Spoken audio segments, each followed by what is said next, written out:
3 hooded children were sold without names, without pasts, treated like burdens to be forgotten.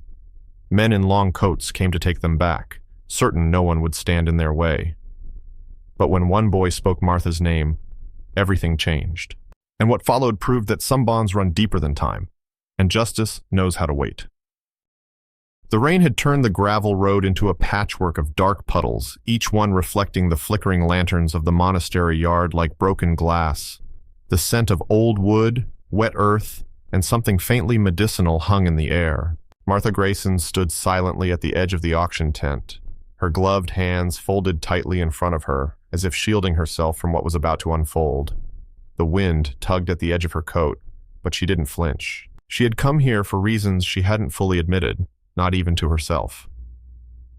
She was known in town as the quiet widow who had once taught literature at the local school, before vanishing from public life after her husband's sudden passing. Since then, her world had narrowed to the size of her aging house and the quiet creak of its staircases. She hadn't spoken much to anyone in years, and no one had ever asked why. But that morning, something compelled her to step outside the stillness of her grief. When the first group of children was brought forward, murmurs rose from the modest crowd of attendees. Wealthy families looking to adopt, benefactors, and quiet observers who seemed more curious than compassionate. The children stood in rows, thin, pale, clutching bundles of donated clothes. Some tried to meet the eyes of the people gathered. Others looked away, frozen in their own silence. But it was the last group that turned the atmosphere. 3 children were led out from behind a canvas partition, each with a heavy, coarse hood pulled low over their faces. They didn't stumble or resist, but moved in eerie synchronization. Unlike the others, their hands were not clasped together in nervousness or prayer. They simply stood, still and silent. A tall nun with sharp cheekbones and a cold, clipped voice cleared her throat. "Lot 73, 74, and 75, she said. "Special circumstance cases. No files, no history. Guardianship is final." There was a hush. Some people glanced at one another, confused. Others quietly stepped back, as if an unspoken line had been crossed. Martha felt it too. The air shifted around her as though something ancient had stirred beneath the surface. She didn't move until her hand lifted, almost against her will. Her voice, quiet but steady, broke the silence. "I'll take them." The nun arched an eyebrow, her expression unreadable. "All 3? "Yes." The transaction was brief. There were no birth records, no inquiries, only a signature and a receipt folded twice. As the children were led toward her, she noticed something that made her heart stop. The smallest of the 3, the one in the middle, paused for a moment at her side. Through the edge of the hood, she glimpsed pale skin and something darker beneath the eye. He tilted his head slightly, as if listening to something no one else could hear.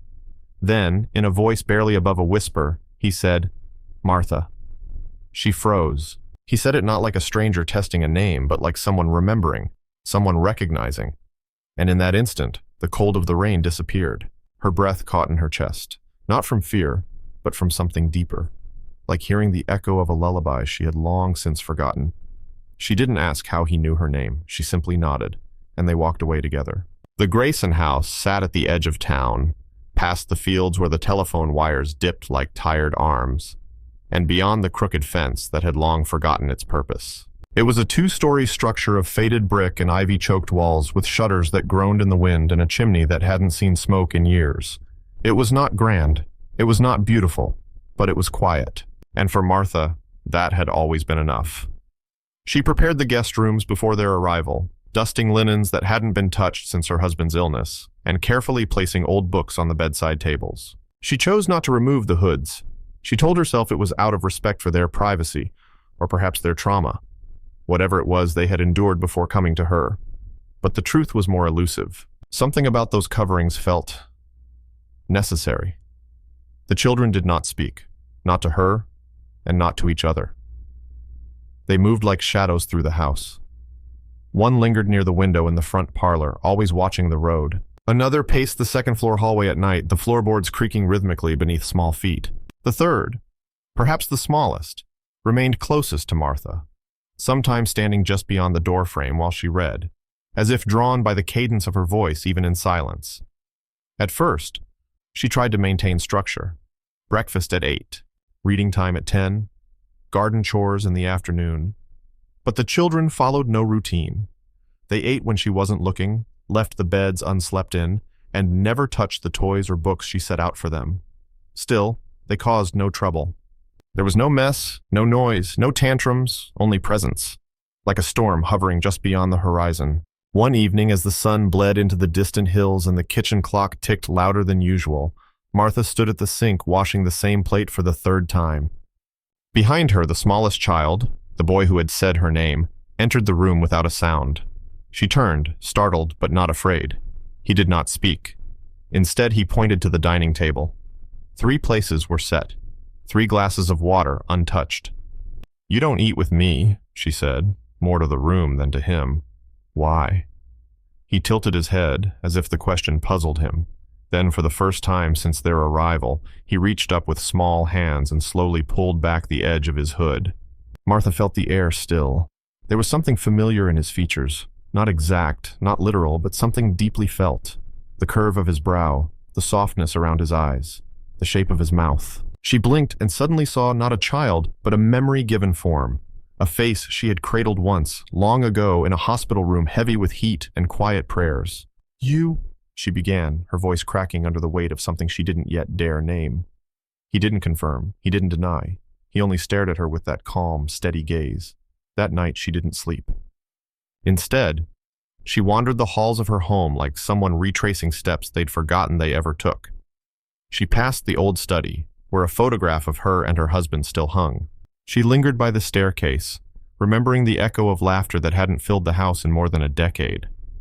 The other 2 children remained as silent as statues, but they began to follow her with their eyes now, not menacingly, but knowingly, as if they were waiting for her to remember something she had long buried. And she was beginning to, not in the mind, but in the marrow. A feeling that somewhere, somehow, this was not the first time they had all been together. The house remained silent, but now the silence was beginning to say something. The knock came just after dusk, as the last light of day slipped beneath the hills and the sky turned the color of old parchment. Martha was in the sitting room, a worn blanket draped over her legs, a book open but unread in her hands. The fire had long gone out. She hadn't noticed. 3 soft taps on the front door, not urgent, not forceful, just enough to feel deliberate. She rose slowly, her footsteps muted on the creaking floorboards. Through the curtain she saw them, 2 figures standing still beneath the porch light. Both wore long coats, the kind not suited for weather but for purpose. Their hats were low, and she couldn't make out their faces, but something about their posture made her pause. When she opened the door, neither smiled. "Mrs. Grayson?" the taller one asked. His voice was smooth, polite, almost warm, but it didn't match the coldness in his eyes. "Yes. We're here regarding the children," he said. Her grip tightened on the edge of the door. "They're resting." "I'm sure they are," he replied. "But there's been a misunderstanding. You see, those 3—" He hesitated, choosing his words carefully. "They weren't meant to leave the facility. Their records weren't in order." "I was told there were no records," Martha said calmly. "That's exactly the problem." The second man hadn't spoken. He stood motionless, watching her, or rather past her, into the hallway behind. "I have the documents," she added. "Everything was signed." "Yes," said the first. "But that signature may have opened more than just a file." Martha didn't answer. Her mind raced, but her face remained still. "We'll need to speak with them," the man said. "Now." She didn't move. But behind her, a soft sound, like the shift of weight on an old step, echoed through the house. All 3 children stood at the top of the stairs, watching. The taller man finally looked up. His expression flickered. The boy in the middle lifted his hand, not in fear, not in greeting, but in something that looked like recognition. And for the first time that evening, the visitor took a step back. Not out of surprise, out of caution. "We'll return," he said, adjusting his coat. "But I'd suggest you reconsider your attachment, Mrs. Grayson. Some things aren't meant to be claimed." Then they were gone, swallowed by the dark. Martha closed the door without a word and locked it. Twice. The wind shifted that night. It wasn't louder, or colder, or stronger. It simply felt different, as though the air itself had become aware of something. The curtains in the hallway moved even when the windows were shut. Doors that had always stayed open now quietly closed on their own. The ticking of the grandfather clock, usually a steady comfort, had taken on an irregular, watchful rhythm. Martha sat at the kitchen table long after midnight. A single lamp cast a dim circle of light across the wood. In front of her lay 3 untouched glasses of water, set carefully hours ago. She hadn't heard the children come downstairs, but when she looked up, all 3 were standing there. The smallest, Tommy, though he never called himself that again, stepped forward. He held something in his hand, a photograph, old, slightly warped at the corners. It showed Martha cradling a newborn in a sunlit room. A man's hand rested on her shoulder, half out of frame. Her husband's. Her chest tightened. "I don't remember giving this to you," she said quietly. "You didn't," the boy answered. His voice had changed. It wasn't older, it was clearer, as if layers of dust had been brushed away from it. "You said my name," she whispered. "That day." "I remembered it," he replied, "because part of me never forgot." He set the photo on the table. The girl standing behind him finally removed her hood. Her face was pale and delicate, her eyes wide, not afraid, but exhausted. Martha stared. "Jude?" she asked. The girl gave the smallest nod. Martha's niece had been lost years ago in a house fire no one had fully explained. The cause had been listed as faulty wiring, but Martha remembered that night. The strange phone call, the unanswered questions, the way authorities had quickly moved on. The 3rd child remained in the shadows near the doorway, but his presence spoke for itself. Martha's voice trembled. "What are you?" The boy, Tommy, didn't flinch. "We're not ghosts," he said. "We're what was left when everything else was taken. We were scattered. We were waiting. For what? For someone to choose us."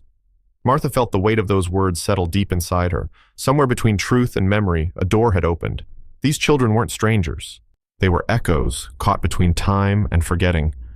And now they had come back, not through force, but through something far more powerful. Recognition.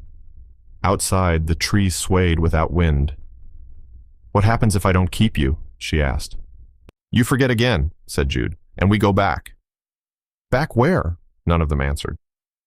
Martha stood, her hands shaking slightly as she reached out and touched the boy's shoulder. It was warm, real, solid. "I didn't save you before," she said. "I was afraid. I didn't understand what was coming."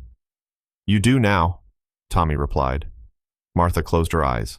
Then slowly, steadily, she whispered, "Then stay." And in that moment, something shifted. Not in the house, but in the air itself. The silence that had filled the rooms for years no longer felt hollow. It felt full. The following morning, light returned gently, painting the windows with soft gold. The Grayson house, which for years had stood like a forgotten chapter, now felt as though it had turned a page. The air was lighter, still quiet, but not hollow, the kind of quiet that follows an answer. Martha rose earlier than usual. She moved through the house with purpose, though she wasn't sure why. She checked the hallway, the stairwell, the old bedrooms. Each bed was perfectly made, untouched. The water glasses in the kitchen sat exactly where she'd left them. 3 chairs, neatly tucked in. Nothing had changed. And yet everything had. The children were gone. No footprints on the porch. No sounds upstairs. Not even the soft weight in the air she had grown used to. It wasn't absence that struck her. It was completion. As if they had never been meant to stay, only to return, and to be remembered. On the floor beneath the parlor window, she found the photograph, the same one the boy had shown her. But now, someone had placed a second picture beside it, one she had never seen. It showed the 3 children standing together, unhooded. They were younger, brighter, somewhere sunny. The edges of the photo shimmered faintly, almost like they didn't fully belong, but the faces were clear, real. She held both photos in her hands and sat down at the writing desk in the corner. There, on a blank page, she began to write. Not a letter, not a story, but a memory. She wrote not as a witness, but as a participant. Each word a thread pulling her closer to a past she had once lost, and to a future shaped by having faced it. By the time the sun stood high above the trees, the old house no longer felt alone. It felt remembered, and in the stillness, a warm breeze passed through the open window. Not loud, not cold, but present.